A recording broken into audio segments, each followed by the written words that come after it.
Mga anak, aalis lang ako Maglinis kayo dyan. Bye, Nay! At dahil wala na si Nanay, ako ang bago niyong boss. Kaya sundin yung mga inuutos ko, ha? O Kyle, ikaw na magugas ng mga plato doon ha. Wow, lakas magutos Aba, nagrereklamo ka ba? Brianna, walisin mo yung mga kalat dito. Pwede ikaw naman. Walisin ko mukha mo eh. Ano sabi mo, babae ka? Hoy, ikaw Miguel. Ikaw gumawa ng assignment ko ha. Ang lala ng babaeng to. Sa bobo pa papagawa ng assignment. Matutulog lang ako Dapat pagkagising ko, tapos na lahat yan Nakakainis si ate. Sobrang tamad na. Dami pang inuutos. Ano magagawa natin? Favorite kasi ni nanay yan Isumbong na natin niya kay nanay. Hindi pwede inaalipin niya tayo ng ganito. Anong isusumbong ha? Akala niyo hindi ko kayo naririnig? Magtrabaho kayo doon! Tama na ate! Sawang-sawa na kami! Puro kautos! Malinaw naman sa inyo, di ba? Na pag wala si nanay, ako ang boss. Sinong boss? Ha? Wala nay. Actually, kakatapos ko lang maglinis ng bahay, Luh, sinungaling. Scarlett, huwag mo na ako lokohin. Hindi naman talaga ako umalis dito. Sinisigurado ko lang kung naglilinis talaga kayo lahat. At tama nga yung sinasabi ng mga kapatid mo. Na para kang boss umasta dito sa bahay. Anay. Mga anak, kayo na bahala sa ate nyo. Utusan nyo ng utusan yan. Ate, ikaw na magugas ng mga plato dun. Eto na. Pagkatapos mo dyan ate, maglaba ka ha? Oo, sige. Pagkatapos mo maglaba, gawin mo yung project ko ha?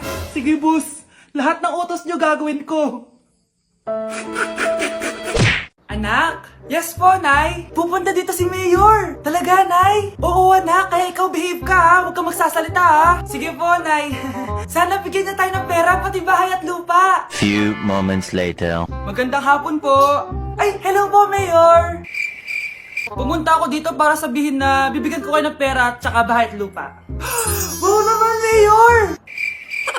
Basta ako ang iboboto nyo sa susunod na eleksyon. Opo, Mayor, kayo po yung boboto namin. Tanungin natin anak mo. Ako ba ang boboto mo? Ayaw naman ata ng anak mo Anak! Mukhang ayaw talaga Ibibigay ko na lang sa iba yung pera tsaka lupa. Aalis na ako. Pakainit! Nay!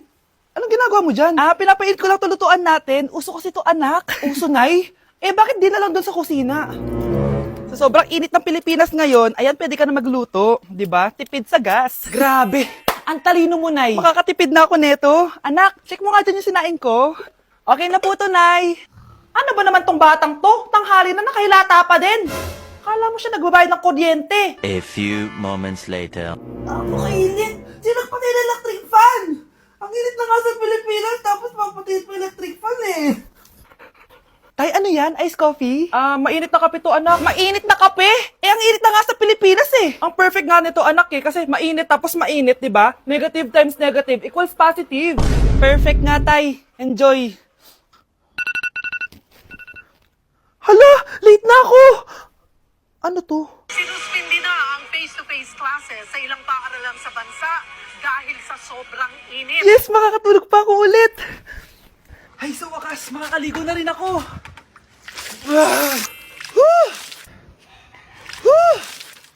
Hi, Cheska. Hi. Alam mo ba kung bakit mainit sa Pilipinas? Bakit? Kasi, hot ako. Pero natabo. Yan, ang init-init na ka sa Pilipinas tapos mag-joke ka pa ng ganyan. Sungit! Anak, gumising ka na. Christmas party niyo na. Christmas party na namin, Nay. Sana maganda yung regalong matatanggap ko mamaya. Kumain ka na dyan, anak, ha? Anong meron, Nay? Bakit ang dami pong pagkain? Siyempre, anak, malapit na magpasko. Tara, kain na tayo. Niluto ko lahat ng favorite mo. Talaga, Nay? Ay, sana palagi na lang Pasko. Ay, may nangangaraling ata. Wait lang, anak. Nangangaraling po. Ang seselage awetan na witang hando sa nga ng Pasko magmalaba joy joy. Merry Christmas po. Galing mo naman. No, ito, 10 pesos. Ayan na. 10 pesos? Ang ganda ng boses ko tapos 10 pesos lang bibigay mo sa akin? Alis na nga ako. Kuripot mo. Wow, demanding pa. A few moments later. Okay, class. Mag-exchange gift na tayo. Wow, ang bango neto. Thank you. OMG, bagong bag. Alam mo talaga yung gusto ko, Thank you. Nasaan yung ka-exchange gift ko? Wala yung ka-exchange gift mo, be. Absent siya. Bawi ka na lang next year. Minsan na nga lang mag-Christmas. Absent pa siya. Okay lang yan, be. Huwag ka na umiyak. Paano na yung gift ko?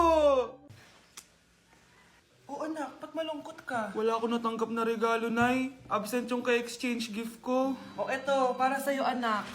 Merry Christmas! Para sa akin to, Nay.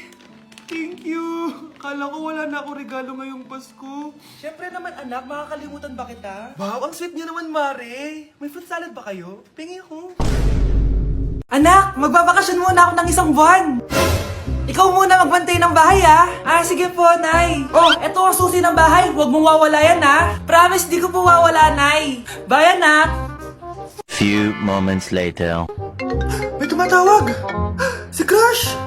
Hello? Hello, Vince. Pwede ba tayo mag-date ngayon? Date? Oo naman. Sige, kita tayo mamaya. Sige, magbibihis na ako. Ayan, gwapo na ako. Hello, crush. Papunta na ako. Excited na ako. Tumatawag si mama. Anak, pakipatay nga yung tumutulong tubig sa banyo, tsaka yung sinaing ko. Salamat, anak. Huwag mong wawala yung susi, ha? Ah, sige, Nay. Ba't tayo mabuksan? Oh, eto ang susi ng bahay. Huwag mong wawala yan, ha?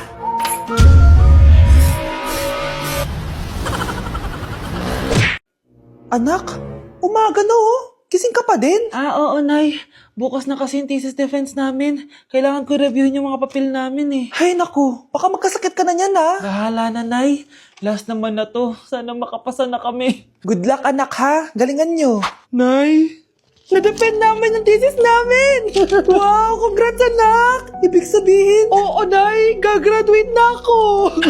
Salamat naman at makakapagtapos ka na anak. Oo nga Nay eh, worth it lahat ng stress at puyat. Kita ko nga sa mukha mo anak ko, sobrang dry, sobrang dull. Tapos parang na-sunburn din, no? Nay, ayoko naman magmukhang zombie sa graduation namin. I got you, anak. O, eto, gamitin mo to Glad to Glow Brightening Moisturizer. Ginagamit ko to araw-araw, anak. Moisturizing talaga at madali ma-absorb ng skin. Take note, suitable to for all skin types. Grabe na yun, nag-brighten talaga yung skin ko. Ready na ako sa graduation namin. O, diba? Sabi ko naman sa'yo I got you. Nay! Top 1 po ako sa klase! Talaga, anak? Mahal ka talaga sa akin. At dahil dyan, may iPhone 13 Pro Max ka. Wow, thank you, Nay! Salamat, Google at Photomac. A few moments later. Anak, nakausap yung teacher mo. Ikaw na yung lalaban sa International Quiz Bee. Proud ako sa'yo, anak. Patay, anong gagawin ko?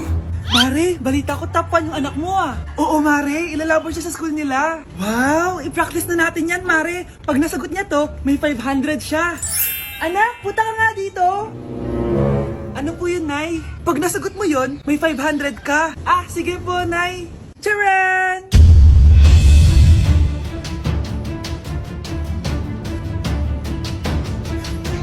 Ano, anak? Nay, di po talaga totoo na matalino ako. Kinukuha ko lang po yung sagot sa internet. Huh? Ma, sorry ma! Yes! Ang taas ng score ko! Anong score mo, Scarlett? 19 yung score ko. Ay, hindi perfect. Buti pa ako, naka 20. Pawi ka na lang next time, ha? Scarlett, nagawa mo ba yung assignment natin? May assignment tayo? Hala, di ko nagawa. Huwag mo nang sasabihin kay mama. Sige, di ko sasabihin. Ma'am, may assignment po pala tayo. Ay, oo nga pala, may assignment tayo, class. Ang hindi gumawa ng assignment, bagsak sa akin, ha? Bida-bida talaga tong si Samantha. Okay, class, sinong ibaboto niyong president? I nominate Scarlett, ma'am. Ako? Di ako papayag. Dapat ako yung maging president. Go, Scarlett, kaya mo yan. I nominate myself because I believe na mas responsible ako. I believe na hindi ako nangungupit ng class funds. Iboto niyo ako dahil matataas ang mga scores ko. Iboto niyo ako dahil hindi ako nangungopya para lang tumaas ang score. Ako ba pinaparinggan mo? Mukhang may natamaan ata. Congrats, Scarlett. Deserve mo maging president. Gagawin ko yung best ko. Good morning, class. Hindi na papasok si Samantha. Ha? Ano nangyari? Ang balita ko, nag-drop na siya dahil sa sobrang pressure sa nanay niya. Palagi siya pinapagalitan kapag hindi perfect yung score niya. Nagalit din yung nanay niya nung hindi siya nanalo ng president. Kaya, na-depress talaga siya. Kawawa naman pala siya. Class, listen! Mamimiss ko kayo! Mamimiss namin yung subject nyo, ma'am! Mamimiss kita, ma'am, kahit wala naman ako natutunan sa inyo. Ano ba yung tinuro mo? Aba, nag-iiyakan na kami dito? Naglalato-lato ka pa din? Kahit inagaw mo sa akin yung crush ko, mamimiss kita. Ikaw din, be. Mamimiss kita. Kahit ang baho ng hininga mo. Kahit palagi mo ako nililista sa noisy. Mas maingay pa din yung putok mo. Lu, paano naging valedictorian yan? Nangungopia lang yun sa akin eh. Di ko na patatagalin. Sa teacher ko, na ang dami pinapagawa at palaging galit. Sa principal namin ngayon ko lang nakita. Nandyan po pala kayo. Sa mga classmates kong amoy putok at puro kopya sa akin kahit may set A, set B. At sa crush kong di ako ginawa. Ang dami mong time, be. O ano ka ngayon? Pangit mo. Maraming salamat sa inyong lahat. Yun lang. Ma'am, para sa'yo to. Mamimiss ka namin, ma'am. Thank you sa lahat, ma'am. Yes, sa wakas, gagraduate na ako. Anak, proud ako sa'yo. Aba, bakit ka nandito? Ma'am, di ba graduation po natin ngayon? Ay, hindi ka gagraduate. Magsak ka sa akin, di ba? Ayan, kakalato-lato mo yan. Humanda ka sa akin sa bahay. See you na lang next year. Oo, ulit ako. Hoy Mars, may nagpadala na regalo sa inyo. Pero bawal pa daw buksan. Sige Mare, salamat Anak, may nagpadala na regalo sa atin. Ang laki naman nito, Nay. Kaso, bawal pa daw buksan. Sige po, Nay. A few moments later. Kabadrip, mga bobo kasi, mga bobo! Tutulog na lang ako.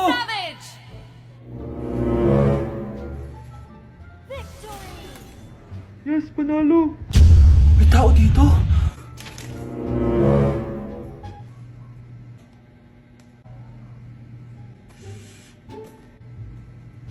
One hour later. Anak, nagtik si Mare. Buksan na daw natin.